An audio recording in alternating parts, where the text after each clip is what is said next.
조갑제 TV 시청자 여러분 안녕하십니까. 2020년 5월 18일 저녁 7시입니다. 오늘은 좀 길었던 하루입니다. 5.18 40주년이라고 그래가지고 기사거리가 많이 쏟아져 나왔고, 문재인 대통령이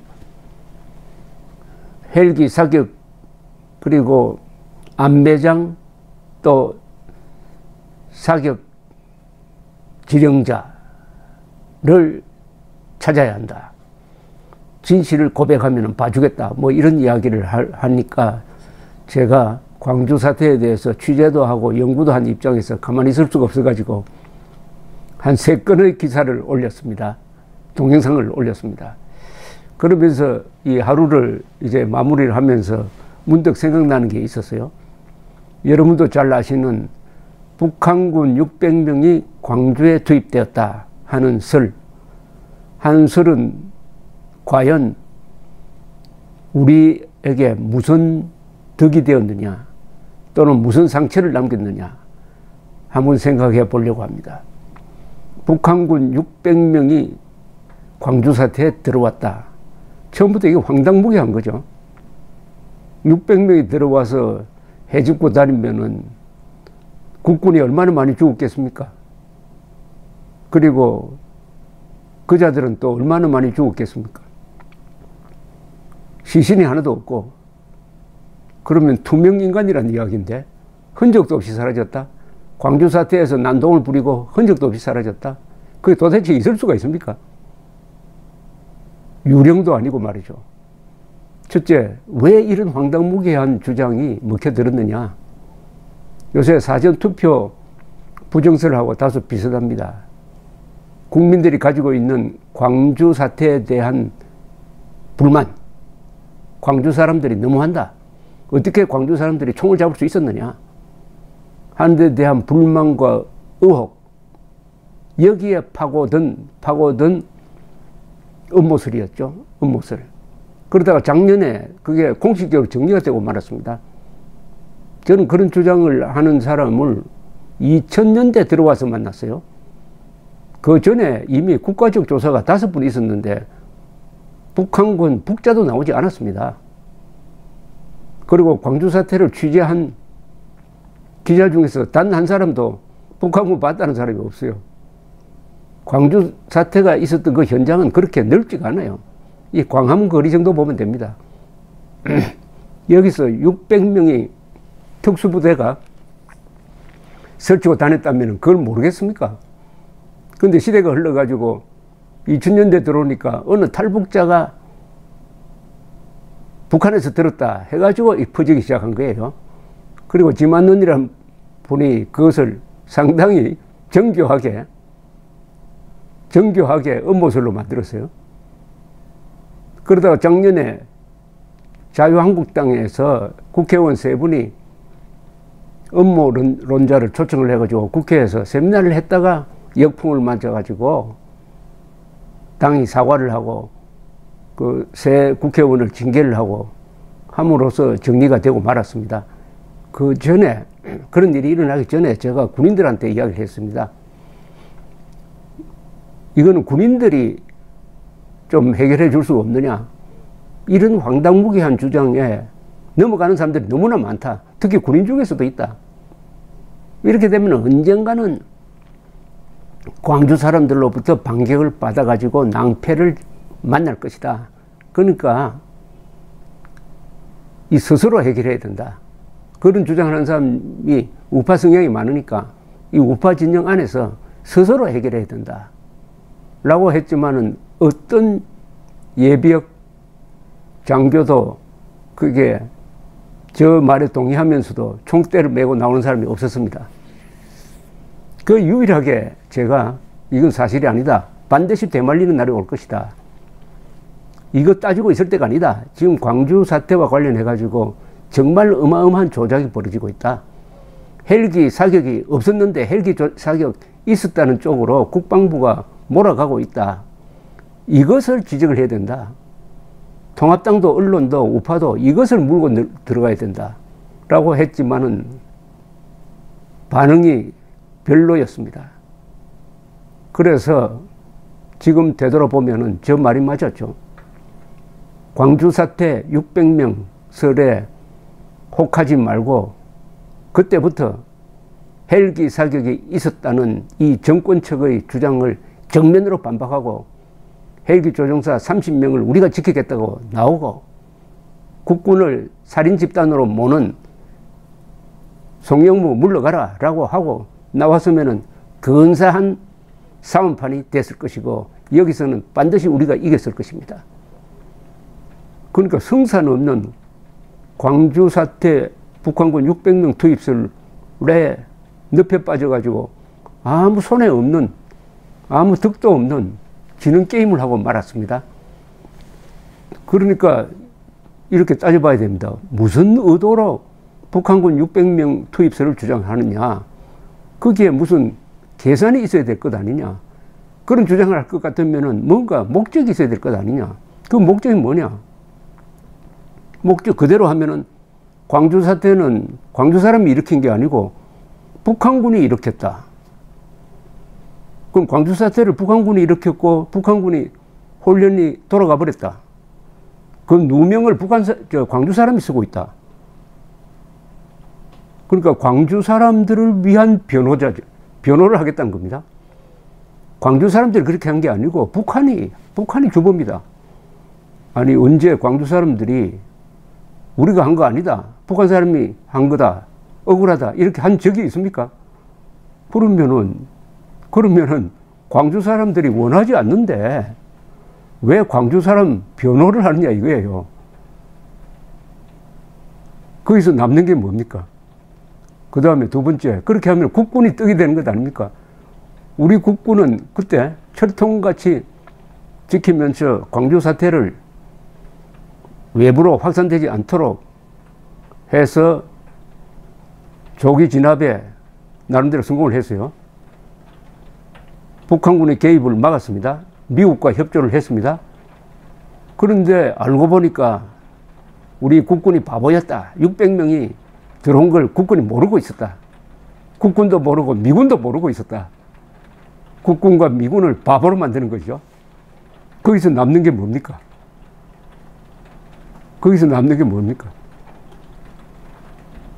그래서 결국 이 주장을 하는 사람은 나중에는 어디까지 갔느냐? 황장엽, 탈북자 누구누구가 바로 북한에서 내려온 사람들이다 해가지고 사진을 공개를 하기도 해가지고 이 정도 되면은 코미디가 돼버리는 거죠. 코미디. 그러다가 그런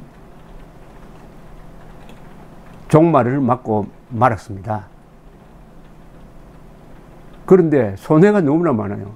이것 때문에 우파가 조롱거리가 된 것 아닙니까? 저런 황당한 주장을 하는 사람들이 바로 극우 세력이다. 저런 황당한 주장에 넘어가는 통합당이 있다. 국회의원들도 있다. 당도, 자유한국당도 상처를 입고 우파도 조롱거리가 되고 또 이런 주장에 따라가지 않는 사람을 음모론자는 항상 자기 주장에 따라가지 않는 사람을 제일 미워합니다. 막 욕을 하고 우파를 분열시키고. 광주 사태 600명 설이 무슨 덕을 가져왔습니까? 아니면 무슨 상처를 가져왔습니까? 제가 제일 아쉽게 생각하는 것은 거기에 열정을 쏟기 전에 아무런 덕도 없는, 그리고 자해로 돌아올 것이 뻔한 그 정력을 가지고 헬기 사격 있었다는 조작에 대해서 들고 일어나서 거기서 승부를 냈다면은 오늘 문재인 대통령이 또 이런 허위 사실을 가지고 국민을 선동하고 국민을 분열시키는 일을 막을 수 있었을 것입니다. 그러니까 우파가 광주 사태 600명 설 같은 저런 선동을 하니까 앞으로 광주 사태에 대한 폄훼 발언은 법으로 막겠다 이렇게 나온 거 아닙니까? 자기들이 광주 사태 600명, 북한군 600명 설보다 더 나쁜 헬기 사격설을 조작을 해놓고 이것을 진실이라고 밀어붙이도록 하는 데 있어서 바로 북한군 투입설이 하나의 빌미를 제공했다. 그러니까 자해를 가져왔다는 거죠. 자해를 가져왔다는 겁니다. 자해를 가져왔다. 반성해야 됩니다. 특히 군인들이 반성해야 됩니다. 군인들 중에 아직도 제가 아는 장성 출신들 중에서도 그걸 믿는 사람이 있어요. 그 이야기가 나오기만 하면은 그 군인 얼굴을 다시 봅니다. 아, 이제 전쟁을 해본 군인이 사라지니까 이렇게 잘 속는 선배들을 욕먹이는 이런 한가한 음모론자가 군 장교들 사이에서도 나오는구나. 참 절망적이죠. 자, 이런 일이 지금 바로 벌어지고 있다고 생각 안 합니까? 부정선거, 사전투표 부정설, 사전투표 조작설, 사전투표 조작설이나 광주 사태 북한군 600명설이나 그 구조가 참 비슷합니다. 어느 부분도 비슷할 것이냐.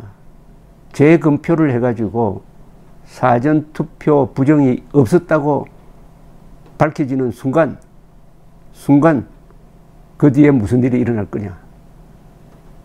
광주 사태 600명설이 역풍을 맞고 그 뒤에 무슨 일이 일어났습니까? 승산 없는 이길 수 없는 게임은 안 해야 됩니다. 이런 열정이 있으면 부정선거 조작설을 주장하는 것도 하나의 열정이라고 봅니다. 저는 그 에너지는 소중한 거예요. 그런 에너지를 이기는 방향으로 써야죠.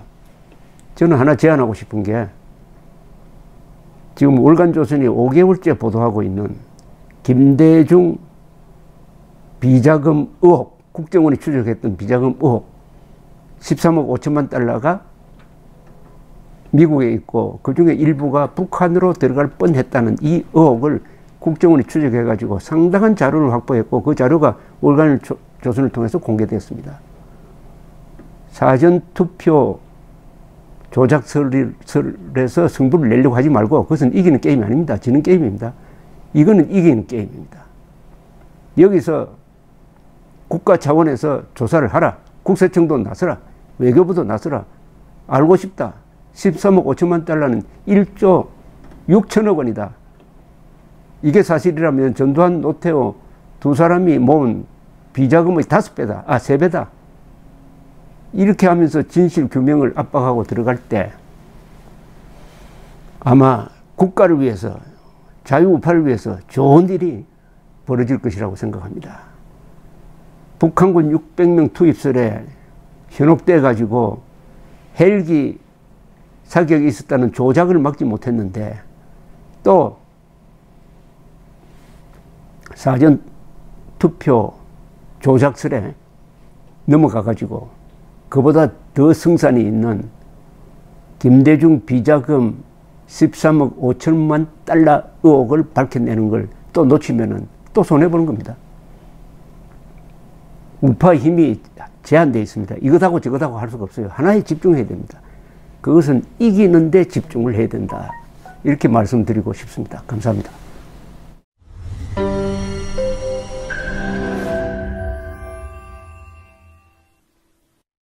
조갑제 TV 시청자 여러분 안녕하십니까? 2020년 새해를 맞아서 조갑제 TV가 새로운 시도를 하겠습니다. 구글에서 제공하는 유튜브 채널 멤버십 제도입니다. 쉽게 말하면 조갑제 TV 회원 제도입니다. 에 대해서 설명을 드리겠습니다. 벌써 조갑제 TV 구독자가 35만 명을 넘어섰습니다. 아이슬란드 인구와 같게 되었으니까 앞으로 이 커뮤니티를 활성화하고 상방향 소통을 강화하기 위한 제도입니다. 구독 버튼 옆에 있는 가입 버튼을 눌러주시기 바랍니다. 이 채널 멤버십 제도는 유료입니다. 유료인데 등급을 세 등급으로 나누어서 특혜를 드리는데 구별이 있습니다. 조갑제 TV 첫째, 친구. 월 12,000원 내시는 분들을 친구라고 부르기로 했습니다. 이분들에게는 회원 전용 동영상을 제공을 합니다.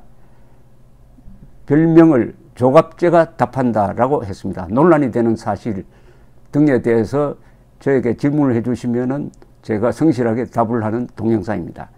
그 다음 등급이 동지입니다. 동지는 월 3만 원 내시는 분입니다.